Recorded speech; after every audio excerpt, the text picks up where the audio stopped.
दुर्ग में नगरीय निकाय चुनाव हुआ। नगरीय निकाय चुनाव होने के बाद सभापति चुना गया। सभापति चुनने के बाद जो है अलका बाघमार ने 28 तारीख को जो है बजट पेश किया दुर्ग शहर के विकास के लिए।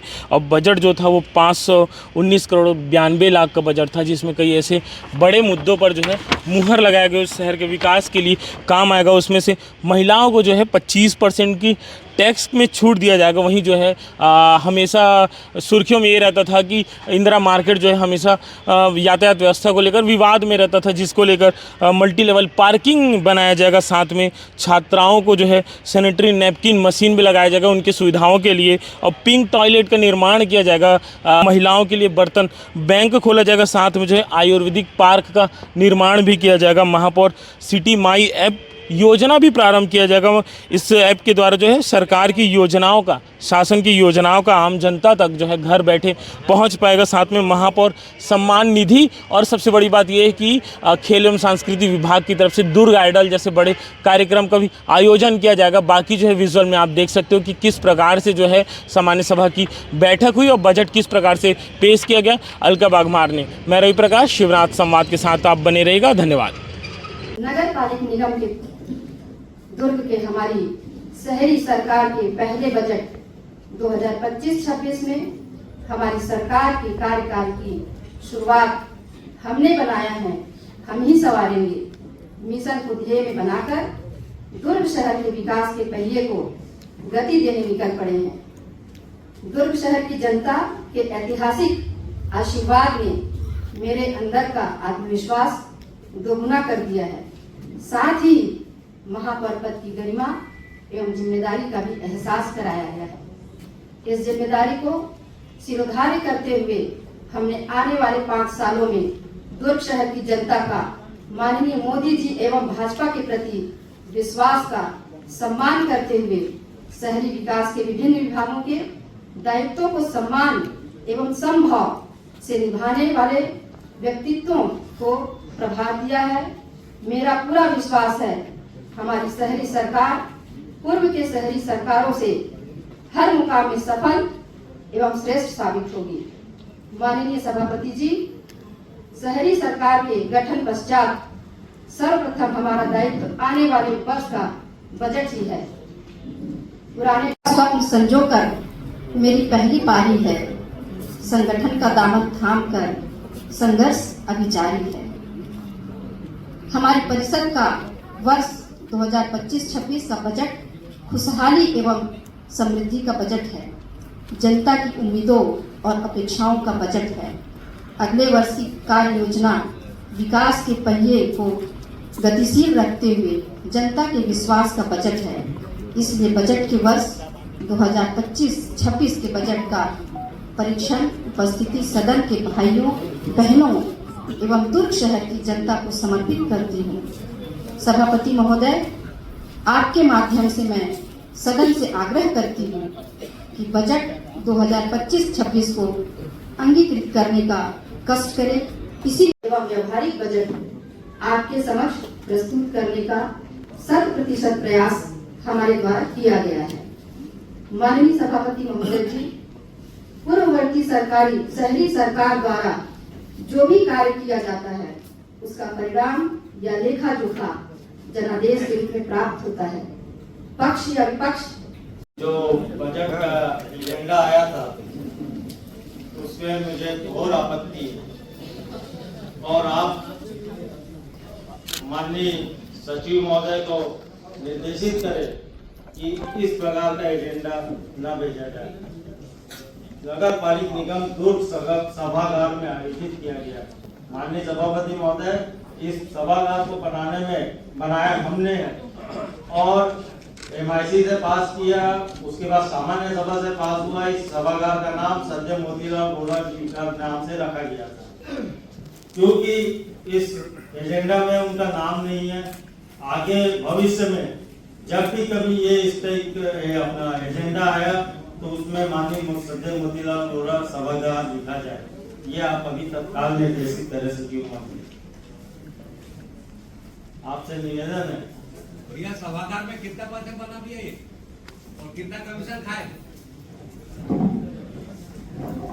भैया आपका विचार रखा जाएगा। एंड इस बात कितना खाए कितना नहीं खाए आप ही बता दीजिए ना। माइक आप बताइए ना कितना खाए हैं, बताइए आप, बताइए आप। दे देना वाला देना। वो आपका उच्चार 89.5 करोड़ का है, ठीक है। 25-26 में उसका 177। आपको बोलने का मौका दिया जाएगा। संजय जी बैठ जाइए आप। मैं आगे इस कार्रवाई के लिए हमेशा इस बात का ध्यान रखा जाएगा और उस पर विचार किया जाएगा। धन्यवाद। दूसरा प्रश्न अपना मेरा एक व्यवस्था पे सवाल था माननीय सभापति महोदय कि ये बजट माननीय महापौर जी ने आनंद फानंद में पेश किया है और प्रश्नकाल इसमें है नहीं, तो मैं चाहता हूं कि बजट विभाग वाइज जो प्रभारी है वो इस पर जवाब दे और विभाग वाइज चर्चा हो। इसके लिए आप ये हमें व्यवस्था देने का कष्ट करें। तो बता दिए महापौर जी और वित्त मंत्री जी, आप क्या करोगे? जब बजट पूरा महापौर ने और वित्त प्रभारी ने प्रस्तुत कर दिया है तो विभाग भाई चर्चा की कोई बात ही नहीं रहती। आप अपनी राय देने के लिए माननीय सभापति महोदय, माननीय महापौर जी, माननीय आयुक्त महोदय, माननीय सभी एमआईसी के सदस्यगण और पूर्व महापौर आदरणीय श्री और हम इस नगर निगम सदन के हम ये जानना चाहते हैं कि ऐसी क्या मजबूरी थी कि सामान्य सभा बिना प्रश्नकाल के विशेष बैठक बुलाई गई। सबसे पहले तो निर्वाचन पश्चात मेयर इन काउंसिल का गठन 1 माह 17 दिन के बाद किया गया। इसका कारण नहीं जानना चाहता कि किस गुट के सदस्य को भारी या किस गुट के सदस्य को छोटा विभाग दिए जाने के में विलम्ब हुआ है। मुख्य बात यह है कि बजट जो कि शहर का आईना होता है और हर सदस्य चाहता है कि मुझे अपने वार्ड में क्या लाभ होगा, क्या अपने वार्ड की समस्या को रखने का मौका मिलता है।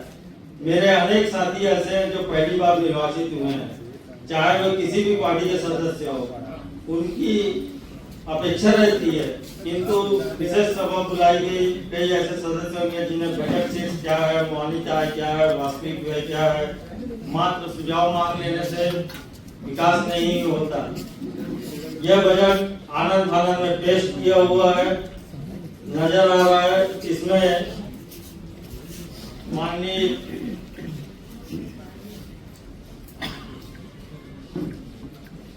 अकाउंट ऑफिसर और माननीय आयुक्त महोदय ने बनाया और एमआईसी को भेज दिया।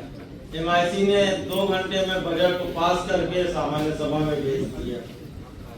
मैं आपको ये बता रहा हूँ कि आपके ही विभाग अपना एमआईसी प्रभारियों को ये नहीं मालूम होगा कि कितने उनके विभाग का कितने का बजट है। माननीय नीरज अग्रवाल जी बता दें। आगे बढ़ता हूँ। मेरा कहने का ये तात्पर्य नहीं है। माननीय सभापति महोदय, माननीय आयुक्त महोदय, पुराने कामों को जो स्वीकृत काम थे उनको अगर एग्जीक्यूट कर लेते, जैसा कि पूर्व में राजेंद्र बाग चौक का सौंदर्यीकरण के लिए 65 लाख रुपए की राशि स्वीकृत हुई थी, टेंडर हो गया था, काम चालू नहीं हुआ आज तक काम चालू नहीं हुआ। उसके दूसरा है सीमांत नदी रोड का सीमांकन के कारण वो रोड अभी तक बन नहीं पाई।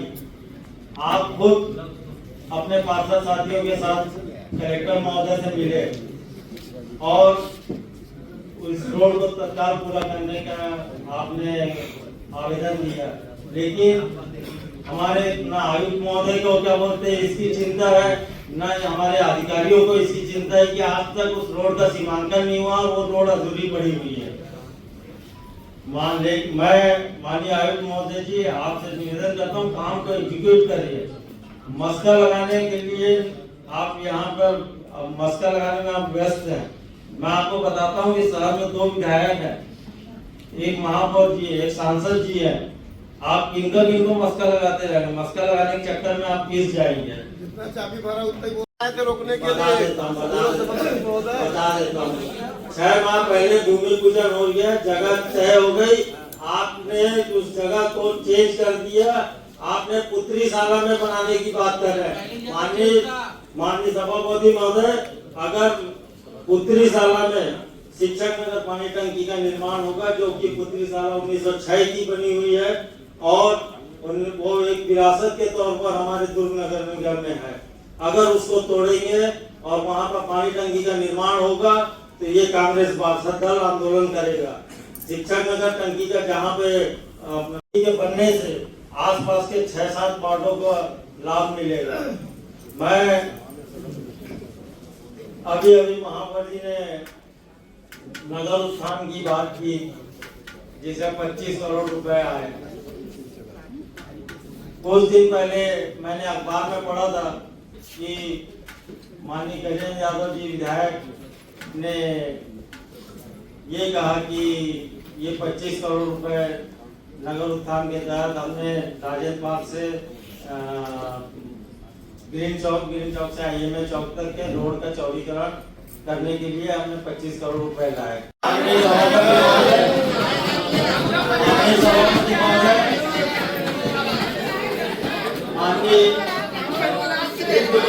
महापौर जी ने पूंजीगत व्यय को बढ़ा दिया। पूंजीगत व्यय टैक्स वसूली कैसे हो रही है? आप लोग तो गन मंडी शॉपिंग कॉम्प्लेक्स, जलघर शॉपिंग कॉम्प्लेक्स, जो कि कलेक्टर दर के रेट ज्यादा होने के कारण वो वैसे ही नहीं बिक रही है।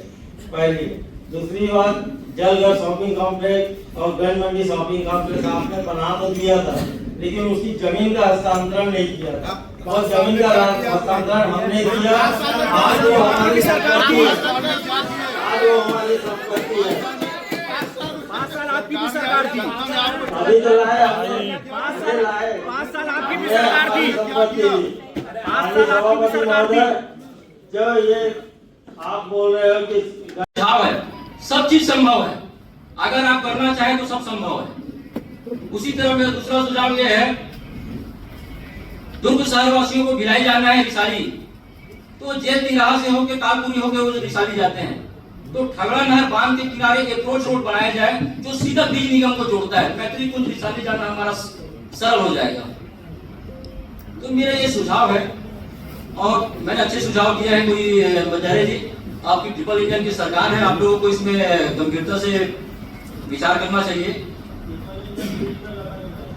हाँ,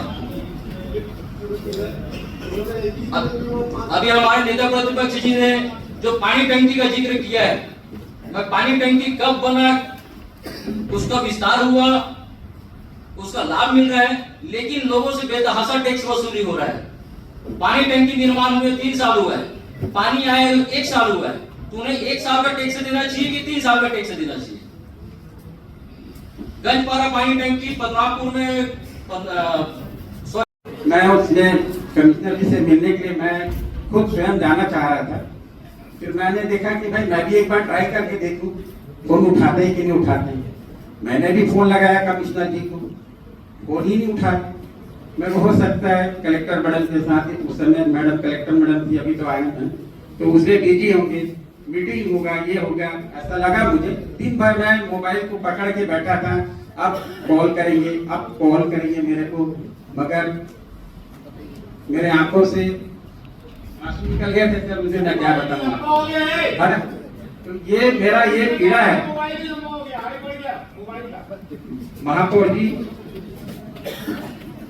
सभापति जी, मैं आपसे निवेदन करता हूँ कि आयुक्त महोदय जी को आप निर्देशित कर दीजिए कि कोई भी पार्षद अगर फोन करता है वो वाकई में प्रताड़ित रहता है या उसका कुछ काम नहीं होता है, तभी जाके आखिरी में कमिश्नर जी को ही फोन लगाता है। तो मैं निवेदन करना चाहता हूँ कमिश्नर जी मैं से, सदन को जानकारी देना चाहता हूँ कि इस मामले में सदन की नेता अलका बागमार जी, महापौर जी ने कल ही उनको निर्देशित किया है कि किसी भी पार्षद को यदि फोन आए और मान लो कहीं आप मीटिंग में हो, बिजी हो, तो वापस आप उनको रिटर्न जवाब दीजिएगा। कल ही महापौर जी ने उनको निर्देशित किया। सभापति जी, हमने भी काफी सारे आयुक्त महोदय देखे हैं, बर्मन जी देखे, एस.के. सुंदरानी जी देखे, चंद्राकर जी देखे। वाकई में बाद में फोन करते थे और पूछते थे आप फोन क्यों किए हैं कहते, उसका निवारण हो जाता था। तो मेरा इस सदन के माध्यम से निवेदन करता हूँ आयुक्त महोदय जी से, कोई भी हो आप 60 पार्षदों का नंबर सेव करके रख लीजिए। आपका परिवार का नंबर आ रहा है, आपको जरूर उठाना ऐसा नहीं चाहिए। है 60 पार्षद, आम जनता भी शिकायत उनसे करती है तो उनको अभी फोन को उठाना चाहिए। ठीक है। दूसरा मेरा विषय है कोसी हाट बाजार।